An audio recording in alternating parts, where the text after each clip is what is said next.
Saya akan tegaskan teman-teman, bahwa sesungguhnya Pulau Bali, masyarakat Bali sama sekali tidak butuh pesantren yang bercorak Arabisasi berkedok agama Islam. Silakan Bapak Ibu sekalian, kalau memang memungkinkan di Badung dibuat pondok pesantren yang bagus, nih Giri Prasto sebagai bemper terdepan itu. Halo sobat-sobat semuanya, jumpa lagi di channel Warta Kabar Baik. Selamat pagi buat yang menyimak video ini di pagi hari. Selamat siang, sore, dan malam buat yang menyimak di siang, sore, atau malam hari. Sobat-sobat, video-video di channel Warta Kabar Baik ini hanya dikhususkan bagi jiwa-jiwa atau orang-orang yang berpikiran terbuka ya.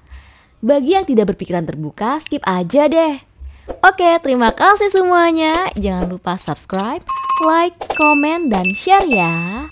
Salah satu calon gubernur Bali dari PDI Perjuangan, yaitu Bapak Giri Prasto, pernah menyatakan bahwa jika nanti terpilih sebagai gubernur, maka akan menjadi bemper terdepan untuk pembangunan pesantren di Pulau Bali. Oke, sebelum kita lanjut perbincangan yang penting bagi warga Bali ini kita simak cuplikan videonya, pernyataan Pak Giri Prasto. Demikian. Kemarin ketika di Jembrana, di Masjid Pahlawan, dan kami juga bersama MUI, begitu juga dengan ketua-ketua masjid, beliau sempat menyampaikan dengan kiai yang hadir pada saat itu, bahwa ternyata di Bali ini ada pondok pesantren. Silakan Bapak Ibu sekalian, kalau memang memungkinkan di Badung dibuat pondok pesantren yang bagus, nih Giri Prasto sebagai bemper terdepan itu. Kenapa? Betul apa yang disampaikan oleh Bapak Aji Warta. Ketika dulu pandemi COVID itu, kami menginisiasi dengan rapid test, dengan biaya yang tinggi. Saya sudah sampaikan, jangankan santri-santri kami yang ada dari Badung, satu kota, 8 kabupaten sebali pun Giri Prasto siap untuk mengembalikan ke pondok untuk belajar di situ. Nah, dari cuplikan video tadi kita bisa mengetahui dengan jelas bahwa nampaknya Pak Giri Prasto sudah bekerja sama dengan MUI. Nah, sedangkan kita juga tahu sahabat-sahabat bahwa MUI yaitu Majelis Ulama Indonesia itu yang oleh banyak orang diplesetkan sebagai Majelis Usil Intoleran. Plesetan yang diberikan oleh banyak orang sebagai MUI Majelis Usil Intoleran itu sama sekali tidak berlebihan teman-teman Sebab memang faktanya beberapa bulan yang lalu MUI sempat mengeluarkan satu fatwa yang betul-betul intoleran yaitu fatwa yang mengatakan bahwa umat muslim tidak boleh memberi salam lintas agama. Jadi kalau ada acara-acara tertentu gitu seperti sering pejabat-pejabat bahkan presiden mengucapkan assalamualaikum, kemudian dilanjutkan dengan shalom aleichem, namo buddhaya, salam sejahtera, om swastiastu rahayu, sampurasun. Itu oleh MUI dibilang tidak boleh. Nah jadi jelas MUI telah terbukti sebagai suatu kumpulan orang-orang yang intoleran atau bisa juga dianggap merendahkan, melecehkan agama-agama lain sehingga tidak boleh memberi salam lintas agama. Atau mungkin orang-orang di MUI memang masih banyak yang bodoh, yang tidak paham bahwa salam dalam agama Hindu misalkan Om Santi Santi Santi atau Om Swastiastu itu sesungguhnya artinya adalah salam damai, salam sejahtera, yang dalam bahasa Ibrani atau bahasa Yahudi disebutnya dengan shalom aleichem. Nah, kata shalom aleichem inilah yang dalam bahasa Arab menjadi salam alaikum. Shalom aleichem, huruf O-nya menjadi hamzah Bahasa Ibrani lo menjadi la, bahasa Arab. Bahasa Ibrani iso hamasyah, bahasa Arab menjadi Isa al-Masih. Nah, demikian juga dengan Shalom Aleichem. Bahasa Arab menjadi Salam Alaikum. Ya. Nah, mungkin hal-hal seperti ini orang-orang di MUI sama sekali tidak paham.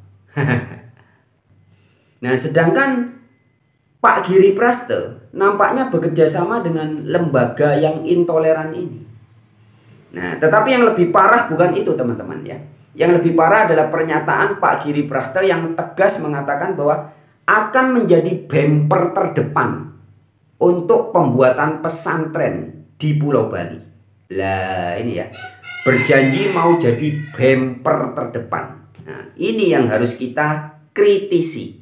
Oke ya, langsung saja without wasting time ya, tanpa buang-buang waktu.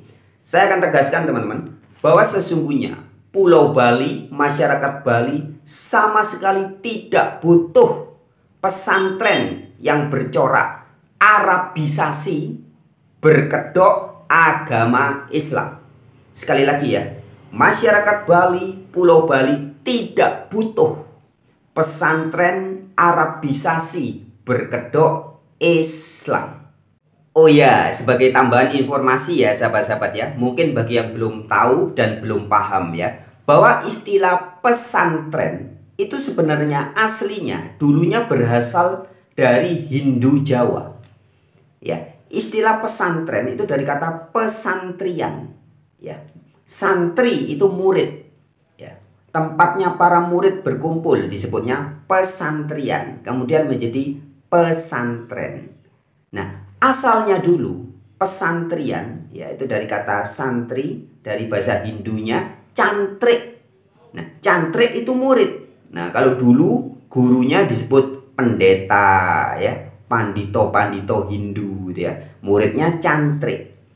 Nah, tetapi kemudian setelah masuknya agama Islam dari Arab ya, kemudian membaur. Nah, istilah cantrik tetap dipakai ya, maka disebutnya santri. Nah, tempat berkumpulnya para santri disebut pesantrian. Tetapi gurunya yang tadinya pendeta diganti menjadi ustadz. Nah, maka sekarang menjadi istilahnya pesantrian jadi pesantren. Gurunya ustadz, muridnya santri-santri. Nah, itu sekilas informasi tentang asal-usul pesantren. Sebenarnya adalah sekolahnya murid-murid Hindu Jawa, para cantrik-cantrik, para santri-santri. Itu. Oke ya, langsung saja without wasting time ya, tanpa buang-buang waktu. Saya akan tegaskan teman-teman bahwa sesungguhnya Pulau Bali, masyarakat Bali sama sekali tidak butuh pesantren yang bercorak Arabisasi berkedok agama Islam. Sekali lagi ya, masyarakat Bali, Pulau Bali tidak butuh pesantren Arabisasi berkedok Islam. Mengapa masyarakat Bali, warga Bali tidak butuh Arabisasi berkedok agama Islam? Ya, ada beberapa hal yang harus dipahami oleh seluruh penduduk Indonesia, terkhusus bagi warga Bali. Ya, sahabat-sahabat, sesungguhnya Hindu Dharma ini juga bisa disebut sebagai Islam yang sejati. Hindu artinya kehidupan atau kahuripan. Sedangkan Dharma artinya adalah penyerahan diri atau pasrah diri atau menjalani kehidupan sesuai panggilan jiwa. Itulah Dharma. Ya, Hindu Dharma.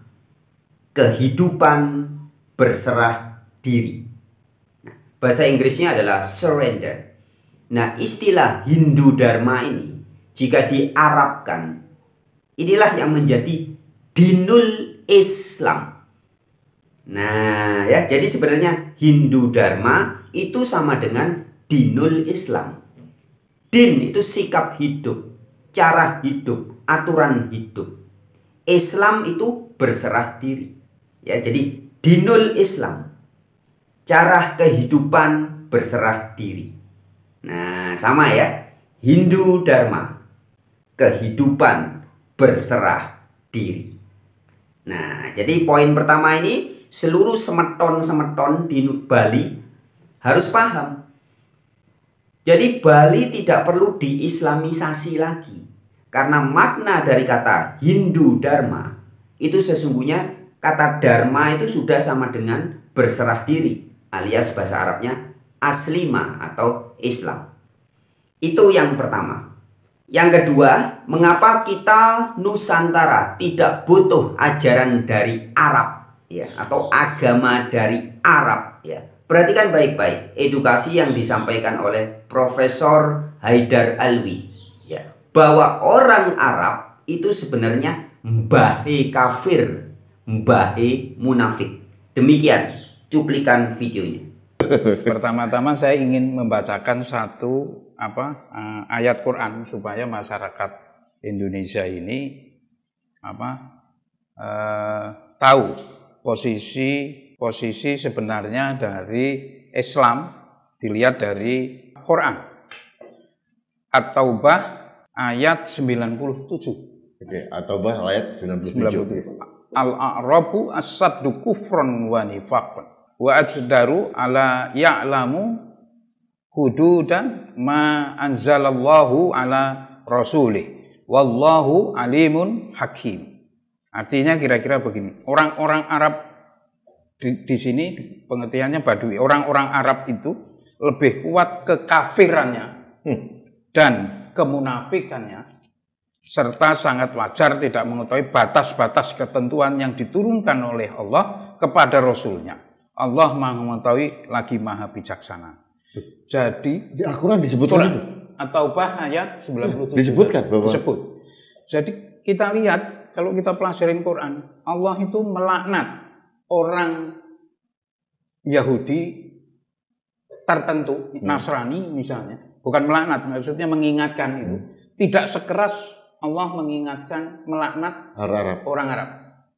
Jadi as-saddu kufran itu artinya mbae kafir. Gitu, kira-kira begitu. As-saddu kufran wa nifaqun. Mbae kafir dan munafik. Mbae kafir, mbae munafik.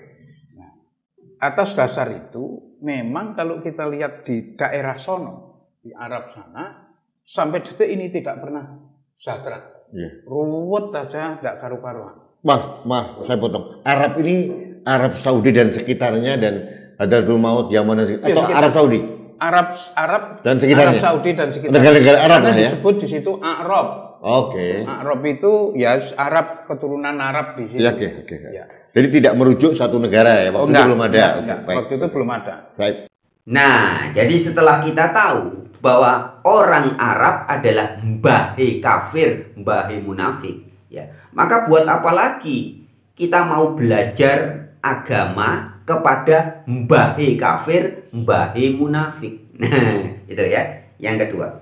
Kemudian yang ketiga, bahwa sesungguhnya Tuhan yang diajarkan dalam agama Hindu itu tidak beda dengan Tuhan yang diberitakan oleh Al-Quran. Ya, yang di Hindu disebut dengan Parameswara, Narayana. Ketika mencipta bergelar Brahma, ketika memelihara bergelar Wisnu, ketika melebur bergelar Siwa.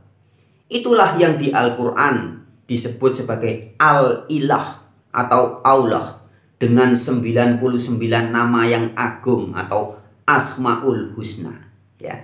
Yang di Quran disebut sebagai Laisa kamislihi syai'i. Tidak ada sesuatu yang menyerupai dia. Itulah yang di Hindu disebut sebagai Asintya, ya, tak terpikirkan, nirwikara.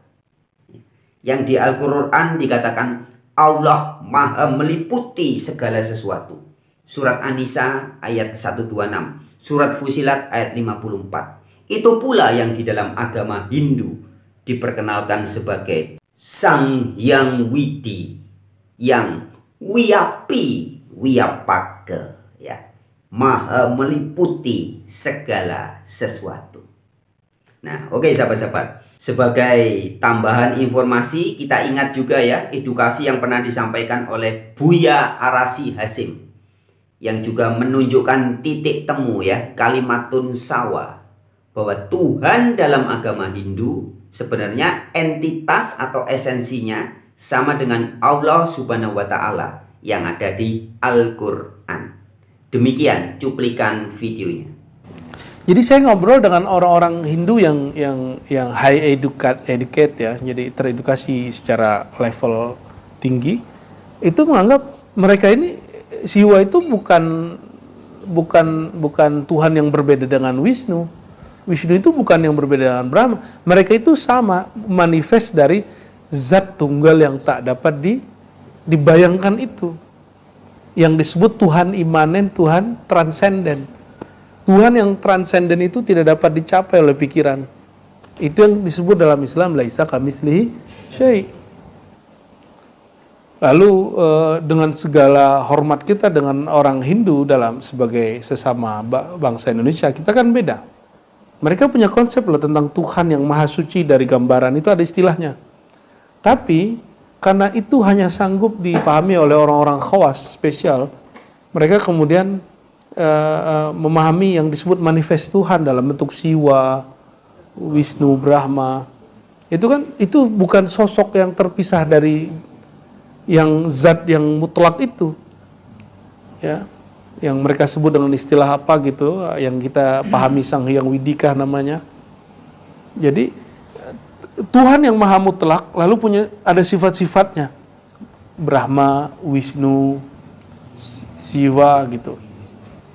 Jadi saya ngobrol dengan orang-orang Hindu yang high educate ya, jadi teredukasi secara level tinggi, itu menganggap mereka ini Siwa itu bukan Tuhan yang berbeda dengan Wisnu.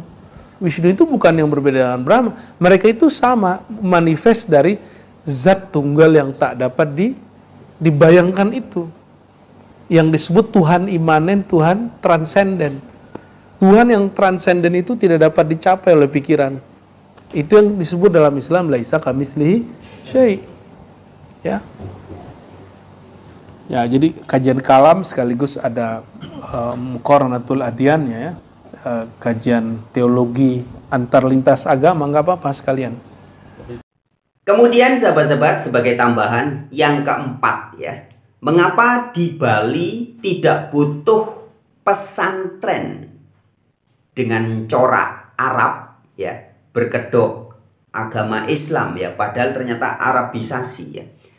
Salah satu alasannya atau alasan yang keempat adalah bahwa sebenarnya kalau kita mau jujur atau kita berani berkata jujur ya, sebagai ODGJ ya, orang dengan gagasan jujur yang berani kulil hak walau kana muron ya, berani mengatakan kebenaran meskipun pahit ya, kita akan bisa jujur mengakui bahwa sesungguhnya sebagian besar pesantren yang ada di Indonesia ini, dari Sabang sampai Merauke, mayoritas juga adalah pesantren-pesantren yang belum paham tentang agama yang benar, tentang Islam yang benar, tentang Tuhan yang benar. Nah ya, dari yang kasus kemarin itu, kita bisa melihat bahwa memang umat Islam ini banyak yang tidak mengerti ajarannya sendiri. Memang umat Islam ini banyak yang tidak mengerti ajarannya sendiri. Jadi sebagian besar pesantren yang ada di Indonesia ini masih gagal paham sebenarnya tentang pesan-pesan yang dimaksud oleh Al-Quran. Artinya kalau mereka sendiri masih gagal paham, ngapain lagi mau ngajak-ngajak orang, mau ngajar-ngajari orang-orang Bali mau diajari, ngapain ya? Nah, untuk kita bisa menyimak atau melihat kegagalpahaman banyak pesantren-pesantren, kiai-kiai, ulama-ulama, gus-gus, habib-habib yang ada di Indonesia, mari saya mengajak sahabat-sahabat perhatikan dengan teliti cuplikan edukasi yang disampaikan oleh Abah Setu ya. Perhatikan, ini sangat bagus ya. Abah Setu mengungkap ya, kekeliruan pemahaman selama ini yang sudah dilakukan oleh banyak kiai, ustadz, ulama, dan habib-habib. Oke, demikian cuplikan videonya edukasi dari Abah Setu. Monggo. mengartikan man mata min yaumil jum'ah dakhalal jannah. Siapa yang mati hari Jumat masuk ke dalam surga. Tapi Nabi ingat lahir hari Senin, meninggalnya pun hari Senin. Inilah karena ketidakfahaman kalian tentang hari Jumat. Jumat itu maksudnya apa? Jam'u antara dohiron wa batinan. Disitulah. Tadi satukan antara dohir. Tadi semua. Maka itulah kenapa Allah ingatkan di dalam min ayatihi an khalaqalakum min anfusikum azwajan. Ada pasangan, dohir dan batin. Laki-laki dan perempuan. Kawinkan. Jamukan. Jumatkan. Supaya kamu Sabtu sabata. Sabata itu isbat. Kalau kamu isbat adalah maka insya Allah kamu akan kembali dari ahad kembali kepada ahad. Ini kebanyakan hari Jumatnya adalah sebagai hari setelah Kamis atau hari sebelum tadi. Padahal kalau kita lihat sejarah melihat Imam Ghazali meninggal hari Sabtu tadi semua. Banyak ulama meninggal juga hari, nggak ada hubungannya. Apapun harinya selama kamu kenal pada Muhammad dan Allah, Jumat itu semua. Tadi semua. Maka maaf ya, inilah karena kedangkalan dalam memahami Islam tadi semua. Termasuk orang maaf itu udah bagus rajin sepertiga malam. Yang disebut sepertiga malam adalah jam 3 subuh. Ini pun kembali pada saat Allah itu dibatasi oleh ruang dan waktu. Ini hati-hati dengan tauhid. Padahal sesungguhnya pada saat kamu jam'u bersama Allah, kapanpun waktunya kamu itu sepertiga malam. Sepertiga malam terakhir. Karena terakhir bersamanya. Tadi semua. Ini ada yang alhamdulillah sudah mau bangun tengah malam tadi semua. Tapi menganggap bahwa Allah, apalagi menganggap hari Arafah, Allah turun di hari Arafah. Padahal hari Arafah itu apa? Arafah itu dari kata Arafu. Adalah bagaimana tadi. Kamu kenal dirimu, kau kenal dengan Tuhanmu. Tadi. Inilah kedangkalan dalam pemahaman Islam yang akhirnya diacak-acak oleh Senok Horgronyo dan Panderplas. Dan mereka tahu kelemahan kalian semua. Dan inilah makanya Abah pada saat ini akan berikan terus pencerahan. Maka ayo bebaskan. Karena kalian akan menjadi orang hebat. Karena di dalam diri kita ini ada 100% hakikat Nur Muhammad pada diri kita. Tetapi sekarang manusia itu hanya menggunakan 12%. 12% itulah karena sisanya 88% adalah tidur. Tadi semua. Kayak orang menghipnotis. Setelah orang itu dihipnotis, maka disuruh apapun dia mau. Maka tadi, kenapa setelah ceramah Ba'alwi ini kemudian didawir? Siapa yang mau nyumbang ini buat Muhammad? Berapa kamu? Hei kafir, Katolik, kamu ngasih berapa? Ayolah. Setelah kamu dikosongkan dari alam sadar pindah ke alam bawah sadar, sebagaimana hipnosis, maka semua pun adalah akan diberikan. Maka lihat, dengerin tentang Jeddah Salim, tentang cerita tentang Ali Jindan. Allahu Akbar. Dari semua. Ya. Inilah karena kebodohan. Tidak memahami hakikat kehidupan dengan sebenarnya. Bahkan para ulamanya juga tidak kenal pada Muhammad yang sesungguhnya. Tadi semua ya. Tadi. Apalagi Kiai Mirtul Ahyar. Gara-gara punya menantu Habib. Habis-habisan bela Habib. Kebodohan yang luar biasa. Tadi. Nggak usah pakai imamah lah kalau menurut saya. Tadi semua. Hai tadi semua ya. Dan wahai wangsaku rakyat Indonesia, sesungguhnya yang disebut ulama itu bukan yang nongol di TV. Yang bukan yang nongol yang ada. Kami muncul sekarang karena diundang oleh kalian. Kami adalah orang-orang yang sudah mati. Tadi semua. Maka tadi ada orang yang mengatakan, apa Abah nggak takut dengan Ba'alwi? Apa yang ditakutkan? Tadi. Tidak ada yang bisa mematikan orang yang sudah mati. Tadi semua. Saya sudah mati. Tadi semua. Tadi semua. Tadi. Tidak ada. Yang takut itulah. Makanya kenapa yang disebut ulama itu innama yasyallah min ibadil ulama. Yang disebut ulama itu adalah yasyallah yang takut kepada Allah. Bukan takut kepada Ba'alwi. Apalagi masih rijik. 2000 rijik, 1 juta rijik pun saya nggak takut tadi semua. Walaupun rumah saya dikepung udah 1000 rijik, saya tidak takut. Karena yang mematikan dorro, wala naf'an, wala mautan, wala hayatan, wala nusura. Inilah yang harus difahami ya sahabat. Ayo bangkitlah bangsaku. Kita baru saja memperingati kemerdekaan kita, ayo merdekakan. Ini semuanya adalah usaha Zionis yang ingin menghancurkan Islam, menghancurkan Indonesia, karena Indonesia adalah kaya dan kemudian orang-orangnya adalah keturunan raja. Dari mulai Jawa Barat ada Galuh Pakuan, ada Pajajaran, ada semua. Kemudian Banten, di situ ada Sultan Agung. Kemudian juga semua wilayah Indonesia, Jawa Tengah, ada Singosari. Kemudian bagaimana kerajaan yang luar biasa, Donggala, ada kerajaan-kerajaan yang yang begitu banyak di Indonesia dari ujung ke ujung. Maka sesungguhnya masyarakat Indonesia adalah masyarakat yang pintar, cerdas, sampai datangnya Mbak Alwi ini. Lewat ulah si Senokrogonyo Panderplas itu. Doktrinlah yang ditanamkan pada kalian tentang surga, tentang neraka, bahkan surga pun tidak akan kalian faham dari semua, ya.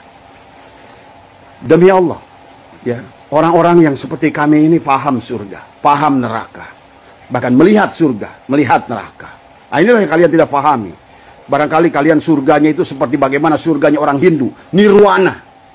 Di situ ada kehidupan yang mewah, kemudian ada bidadari. Kalian tiap hari ada tidur di dipan-dipan emas itu dan lain sebagainya. Inilah kebodohan. Itulah kenapa Nabi bersabda, Innal Qur'ani sab'atu butuni. Maaf ya, ulama-ulama sekelas mereka yang ngomong di PBN itu baru tahu Quran aja baru satu lapis. Kalaupun dia tafsir baru tafsir mulkiyah, belum sampai tafsir lahutiyah. Belum lagi sampai tafsir adalah Quran bil Quran, firman bil firman. Allah yang menafsirkan Qurannya sendiri. Tadi semua, ya. Maka inilah, dan juga kepada rakyat Indonesia, percayalah, jangan takut dengan apapun, karena sesungguhnya di Indonesia ini adalah tempat para aulia Allah. Dan inilah kenapa Abah berkata, inilah Jabal Qop sesungguhnya ada di Indonesia.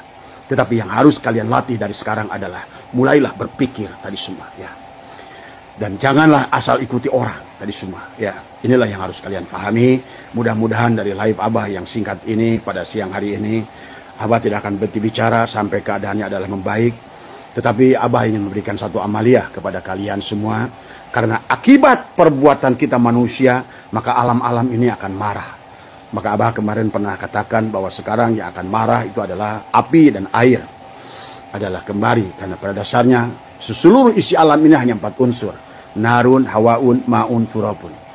Maka karena pertengkaran antara manusia yang disebutkan dengan alam sogir, maka sedang mengundang air, akan sedang mengundang tsunami.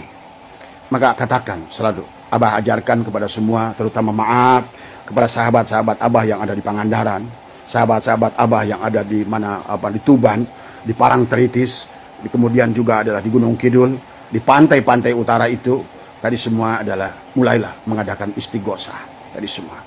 Dan suruh katakan, ya Datu Duan, penguasa daratan. Siapa Datu Duan itu? Datu Duan itu adalah hakikat Nur Muhammad sendiri. Setiap benda punya nama, kayak orang. Orang ini namakan Ujang, Mamat, itulah. Kemudian benda nama, oh ini nanas, ini buah, ini sirsak, sama aja. Maka penguasa hakikat Nur Muhammad juga di alam gaib pun adalah memiliki nama. Datu Duan adalah dia penguasa daratan. Maka katakan kepada dia, ya Datu Duan. Kemudian kita kata, ya Datu Isran. Adalah kemudian kita mengundang adalah penguasa air. Kita mohon dengan tadi Allah. Allah lah Datu Isran itu. Allah lah Datu Duan itu. Tapi dia punya namanya. Dari semua. Kayak Bapak sekarang minta tolong pada Allah. Ya Allah, saya ingin bangun rumah. Tapi yang bisa bangun rumah itu, ya Allah. Allah akan kasih seseorang yang ahli dalam bidangnya. Tadi semua. Termasuk ya Datu Gamat, penguasa gunung. Dia gunung tidak berhenti dia. Kita katakan siwa. Dengan bihaqi la ilaha illallah Muhammadur Rasulullah. Tadi semua. Dan juga dalam setiap amalia ucapkan selalu Bismillahirrahmanirrahim. Nurullah, nurul Rabbi, bihaqi Nur Muhammad.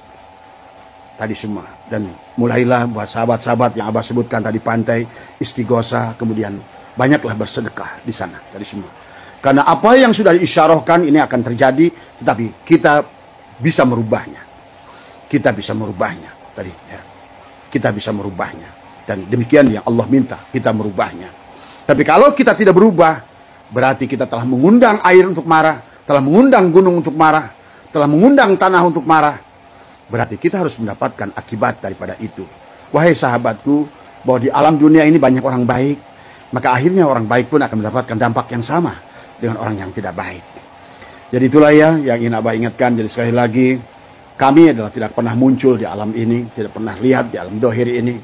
Tetapi saat ini adalah tadi, karena kalian yang mengaku diri kalian ulama, bahkan termasuk pengurus organisasi ulama, tetapi bodoh dalam agama. Tidak ngerti. Kalian tidak mampu membaca isyarah alam. Tadi semua. Tidak pantas disebut ulama. Tadi semua. Mohon maaf atas kurangan. Wallahul muwafiq ila aqwamit thoriq wa afu minkum. Assalamualaikum Oke sahabat-sahabat, sekian dulu edukasi kita kali ini ya. Seperti biasa, jika video ini baik, silakan bagikan kepada sanak, family, andai, tolan, tetangga ya. Dan juga mungkin Anda yang punya musuh, bagikan kepada musuh-musuh Anda. Oke, tetap semangat. Rahayu Sakung Dumadi. Salam ODGJ. Orang dengan gagasan-gagasan jujur yang selalu berani kulil hako walau kana muron. Wartakan kebenaran meskipun pahit. Semangat.